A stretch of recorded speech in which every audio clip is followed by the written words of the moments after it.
Hello အားလုံးပဲမင်္ဂလာပါရှင်ကျမတို့ဒီနေ့ MBTC သင်တန်းကျောင်းကနေပြီးတော့ဆွေးနွေးပေးခြင်းတဲ့အကြောင်းအရာလေးတစ်ခုရှိပါတယ်အဲ့ဒါကဘာလဲဆိုလို့ရှိရင် organization နဲ့ culture ကိုကောင်းအောင်လုပ်ပါဆိုတဲ့အကြောင်းအရာလေးနဲ့ပတ်သက်ပြီးတော့ဆွေးနွေးပေးခြင်းတာဖြစ်ပါတယ်ရှင်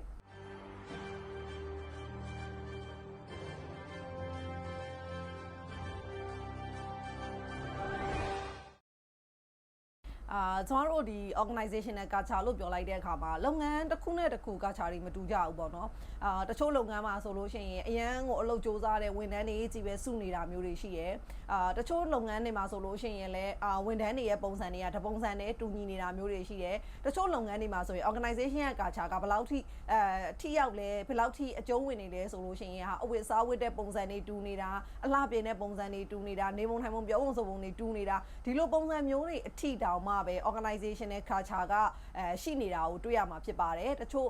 ဘန်တွေမှာဆိုလို့ရှိရင်လည်းတွေ့ရတာမျိုးတွေရှိရဲတချို့ organization တွေမှာဆိုလို့ရှိရင်လည်းဒီလိုမျိုးတွေ့ရတာရှိရဲအဲ့တော့ကိုယ့်ရဲ့လုပ်ငန်းမှာရောဒီလိုမျိုး organization culture ကောင်းကောင်းလေးတစ်ခုကိုမတိဆောက်ချင်ဘူးလားပေါ့เนาะဒါလုပ်ငန်းရှင်တိုင်းမဖြစ်ချင်ဘူးဆိုတဲ့လုပ်ငန်းရှင်မရှိပါဘူးလုပ်ငန်းရှင်တိုင်းဖြစ်ချင်ကြပါတယ်အဲ့တော့ဒီလို organization culture တစ်ခုကိုဘယ်လိုတိဆောက်မလဲဘယ်သူတွေကစပြီးဥဆောင်ပြီးတော့တိဆောက်ရမလဲဆိုတဲ့အကြောင်းအရာလေးနဲ့ပတ်သက်ပြီးတော့ဆွေးနွေးပေးချင်တာပါဆိုတော့ကျမတို့ဒီ organization နဲ့ culture တိဆောက်တဲ့အခါမှာအိမ်တဲ့အိမ်လိုပဲပေါ့နော်အိမ်တဲ့အိမ်လိုပဲကျမတို့အိမ်မှာဆိုလို့ရှိရင်ကျမတို့အိမ်ရဲ့ culture ကိုဘယ်သူတွေကအရင်တိဆောက်လဲဆိုတော့ကျမတို့ရဲ့မိဘတွေကအရင်တိဆောက်ကြတာပေါ့နော်ဆိုတော့အဲ့တော့ကျမတို့လုပ်ငန်းခွင်မှာလည်းဒီလိုပဲကျမတို့ရဲ့လုပ်ငန်းခွင်ကိုဦးစီးပြီးတော့လုပ်ကိုင်နေတဲ့leader တွေ manager တွေ business owner တွေက organization ရဲ့ culture ကိုစပြီးတော့တိဆောက်ဖို့လိုတယ်အဲ့တော့အဲ့လိုတိဆောက်တဲ့နေရာမှာကိုက organization ရဲ့ culture ကိုဘယ်လိုပုံစံနဲ့သွားချင်တာလဲပေါ့။နွေ့နွေ့ထွေးထွေးပုံစံနဲ့သွားချင်တာလားပေါ့။ဒါမှမဟုတ်ပြက်ပြက်သားသားတိတိကျကျပုံစံနဲ့သွားချင်တာလားပေါ့။ဒါမှအလုပ်စ조사တဲ့ပုံစံနဲ့သွားချင်တာလားပေါ့။ဆိုတော့ကျွန်တော်တို့နှစ်မျိုးတော့စဉ်းစားလို့ရတယ်။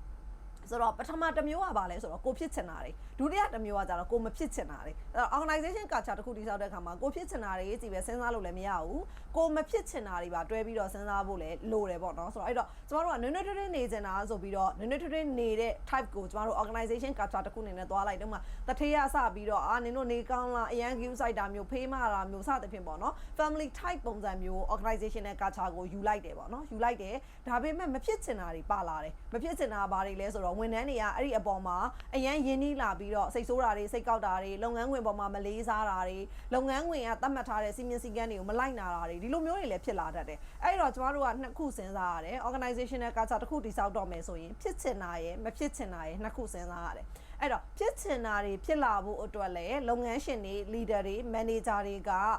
ဥဆောင်ပြီးတော့ပုံဖော်သွားရမှာဖြစ်ပြီးတော့ဖြစ်ချင်တာတွေဖြစ်လာပြီးပြီဆိုရင်မဖြစ်ချင်တာတွေကပ်ပါမလာဖို့အတွက်လည်းကျမတို့ရဲ့လုပ်ငန်းခွင်မှာဘာတွေဆောင်ရန်ရှောင်ရန်အနေနဲ့ရှိရမလဲအဲ့ဒီလိုမျိုးနှွေးထွေးမှုလို့ family type လိုမျိုးကိုရောဘယ်လိုအကန့်အသတ်နဲ့ဆောင်ရွက်ရမလဲဆိုတဲ့လှုပ်ဆောင်ချက်တွေကိုကျမတို့ကစဉ်းစားဖို့အရန်အရေးကြီးပါတယ်အဲ့တော့အလေးအထား organizational culture organization နဲ့အလေးအထားလို့ပြောတဲ့အတွက်ကြောင့်မလို့ချက်ချင်းဒီနေ့ချက်ချင်းလုပ်လိုက်တာနဲ့ဒီနေ့ချက်ချင်းတော့ဖြစ်လာမှာမဟုတ်ဘူးအချိန်ကာလတစ်ခုတော့ယူရမယ်6လကြာသည်1နှစ်ကြာသည်2နှစ်ကြာသည်ယူရမှာတွေရှိတယ်အဲ့ဒီလိုပဲဝန်ထမ်းတွေရဲ့ပြောင်းလဲလာတဲ့အပြောင်းလဲတွေပေါ်မှာเนาะတကယ်အဓိကလူတွေကနေ့စဉ်ရက်ဆက်เนาะပြောင်းလဲလာဖို့အရန်အရေးကြီးတာဖြစ်တဲ့အတွက်ကြောင့်မလို့ကျမကလုပ်ငန်းရှင်တွေ leader တွေ manager တွေလို့ပြောတာဥပမာထားပါတော့ကျမတို့က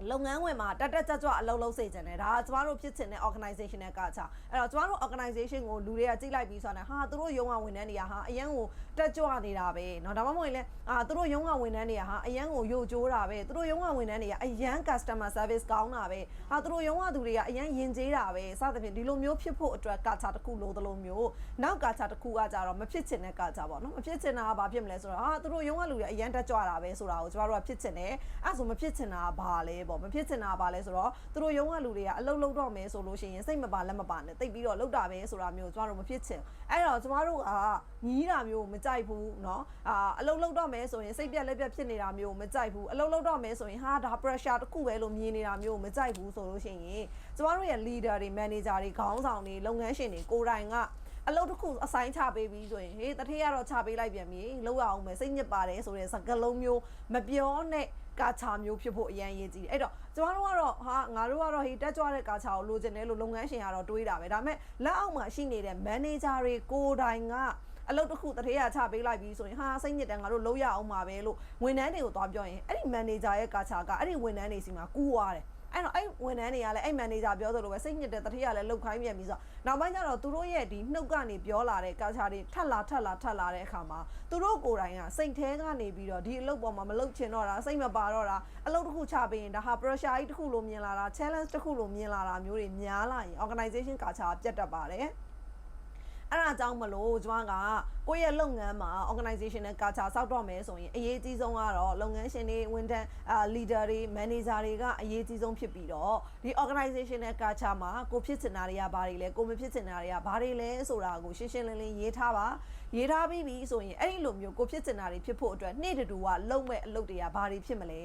အမြဲတမ်းအချိန်ဘလောက်လောက်ထိယူပြီးမှဒီကာချာကိုပြုပြင်ပြောင်းလဲပြီးတော့တိဆောက်ရမလဲဒီကာချာတွေကိုမဝင်တဲ့သူတွေကိုဘလို့အရေးယူဆောင်ရွက်ရမလဲဒီကာချာတွေကိုမဝင်တဲ့သူတွေကိုငါတို့ဘလို့စီမံရမလဲဒါမျိုးတွေကိုကျမတို့ဆက်လက်စဉ်းစားပြီးတော့မှအချိန်ကာလတစ်ခုကြာတဲ့အခါမှာကျမတို့ရဲ့ organization ကာချာကကောင်းမွန်လာမှာဖြစ်ပါတယ်အဲ့တော့ organization ကာချာကောင်းမွန်မှုအတွက်ကျမတို့ထိထိရောက်လုပ်တဲ့အခါမှာလှုပ်ဆောင်ချက်တွေအပေါ်မှာမူတည်ပြီးတော့အချိန်ကာလတချို့လဲတိုးကြတာရှိတယ်အချိန်ကာလတချို့လဲကြာကြတာရှိတယ်အဲ့တော့ကိုယ့်ရဲ့လှုပ်ဆောင်ချက်အပေါ်မှာမူတည်ပြီးတော့အချိန်ကာလဘယ်လောက်ယူရမလဲဆိုတာတော့တိတိကျကျသတ်မှတ်လို့မရပါဘူးကိုဘယ်လိုတွေလုပ်မယ်ဆိုတဲ့အပေါ်မှာမူတည်ပြီးတော့မှတိတိကျကျစီမံနိုင်မယ်ဆိုလို့ရှိရင်ကိုယ့်ရဲ့ organization culture ကကောင်းမွန်တဲ့ organization culture ဖြစ်လာမယ်လို့အကြံပြုလိုက်ပါရစေကိုယ့်ရဲ့လုပ်ငန်းအတွက် organization နဲ့ culture ကောင်းတဲ့လုပ်ငန်းဝင်လေးဖြစ်အောင်လို့စုမုံကောင်းတောင်းပေးပါတယ်အားလုံးလည်းကိုယ့်ရဲ့ organization culture ကိုအကောင်းဆုံးတည်ဆောက်နိုင်ကြပါစေရှင်